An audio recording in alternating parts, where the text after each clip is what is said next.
Okay, so we're ready to come back for the second part of this video. We're at the point where we just realized we're going to sum the torques around point B. We're going to sum the torques around there because we're trying to meet this condition for equilibrium and find the coefficient of friction that we need with the floor in order to make this thing stay at rest. Okay, so summing the torques around point B. There are two forces that actually exert a torque around point B. There's gravity and there's the wall. Okay, the trick with these is that neither of these two is exerting a force that is completely perpendicular to the radius, to this. Like, a portion of gravity is perpendicular to this, but not all of gravity. Or a portion of gravity is perpendicular, or sorry, a portion of the force of the wall is perpendicular to this length, but not all of it. So whenever we're looking at torques, we can solve things in two ways.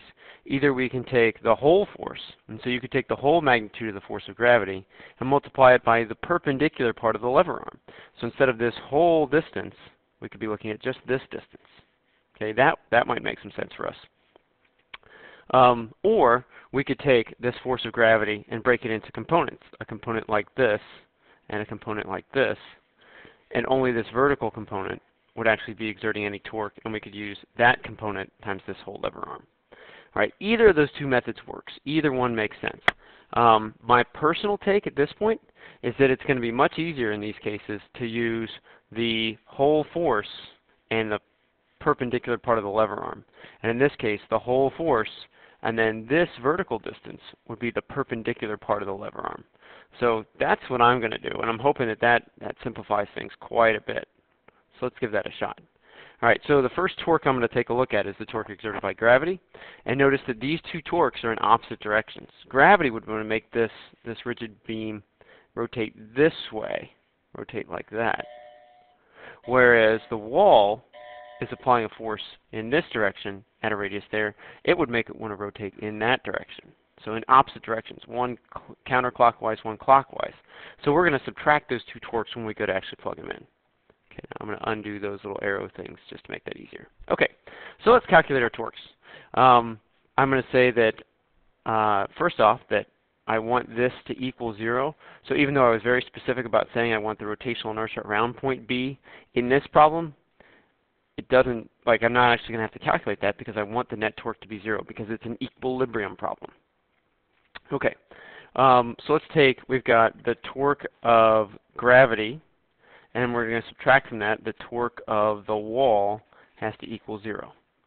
So the torque exerted by gravity is going to be the force of gravity times the perpendicular radius for gravity.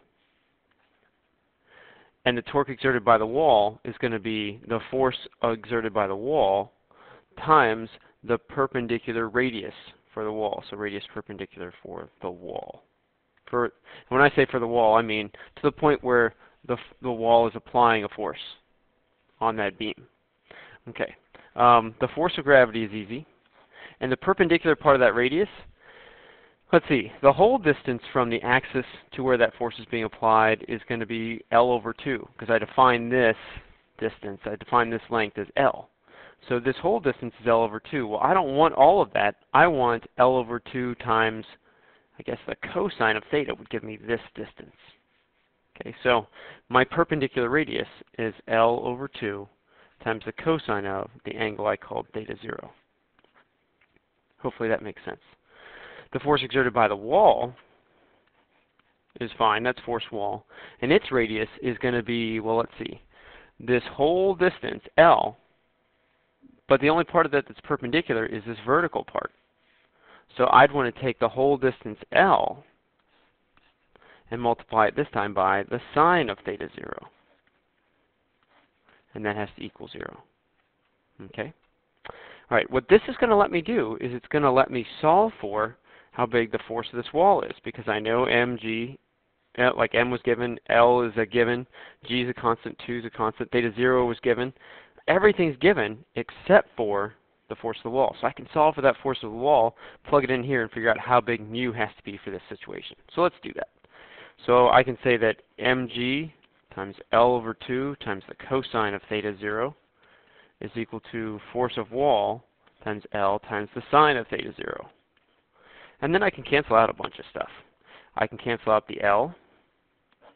I can cancel out nothing else, absolutely nothing else. So a bunch of stuff means one thing. All right, so then I'm going to get that mg times the cosine of theta 0 over, let's see, 2 times the sine of theta 0 is equal to the force of the wall. If I want to be really tricky, I can say that cosine of theta 0 over sine of theta 0 is cotangent of theta 0. So I guess I could write this as mg cotangent theta 0 over 2, if you think that's prettier. And then I want to take that and I want to plug it in up here and solve for mu. So I'll say that the force of the wall is now mg times the cotangent of theta 0 divided by 2, and that's all over mg. So that's all multiplied by 1 over mg, and that equals mu. Now I can cancel out a few more things, like the m and the g. And so what I find is that the cotangent of theta 0 over 2 is equal to mu. Okay? So if I'm just plugging in some numbers, first things that are neat to see, one, the mass of this bar, ladder, whatever, doesn't make much difference. It really comes down to mu depends on the angle. Okay? Mu's all about the angle. Even though length isn't a big deal, because as I vary that, as I make this length larger, well, all that does is shift where that points of contact are, but it doesn't change what surfaces I'm in contact or anything like that. So let's say theta 0 was 6, well, let's pick something easy. Oh, yeah. Let's say that theta 0 was one of my favorite angles, 37 degrees. Actually, it doesn't look like 37 degrees. Let's say it was 53 degrees. Okay, the reason I'm picking that is because that's one of the angles in that 3, 4, 5 triangle. And so I'm going to jump back to my cosine over sine. In a 3, 4, 5 triangle, this side would be 0.6, this side would be 0.8 with a hypotenuse of 1. So cosine over sine would be 0.6 over 0.8. That's going to be 0.75. Okay, so this would be, that'd be cosine over sine. So yeah, so 0.75 divided by 2 is what my mu needs to be.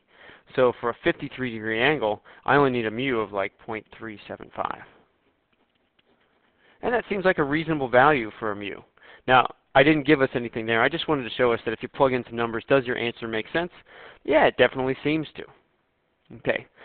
Now, we could play around with this again if I had done this problem differently. Like, let's say that I had been solving this for, instead of this situation, let's say I had set this much more, like at a much lower angle. Okay. And so we'd be looking for keeping this thing in play. Well, as I had you guys working before, when you were working on this by yourselves, if I was drawing in the free body diagram on this lower picture, the forces would be the same in terms of what they are. I'd still have gravity. Okay? I'd still have a normal force. I'd still have friction. I'd still have a force of the wall. All those things, it'd be the same forces. But what would be different would be, in order to keep this thing in place, how large those forces needed to be. Okay? My net force equals MA equations would have been the same exact stuff for the horizontal, because I still have friction, I still have the wall. My net force equals MA equations vertically, same stuff. I still have normal force, I still have gravity. My torques, same expressions. Okay? Same exact expressions. The only thing that's different is that theta now is a totally different angle. Theta is a much smaller angle. Let's say, in this second case, just to play with the numbers, let's say now theta was my other option, my other favorite angle. Let's say theta's 37 degrees. Okay, all that's going to do is say that we'd have cosine of 37 over sine of 37. That would just flip this. It would just be 0.8 over 0.6. That would mean I would need a mu of something ungodly like 1.33. Not really ungodly, but just much bigger. Okay, and it's hard to find two surfaces with a mu that big, and that's why this thing slips. So there's some critical angle going on here where you're just going to, like if you have a known mu, then there's some critical angle in between something like this and something like this that is the maximum angle you can balance at. That would be a problem for another day. Okay, but for now, since I gave you the angle, we were just looking at what mu's we could have. Hopefully that made some sense. Hopefully now you can try some problems. So We'll see how that goes.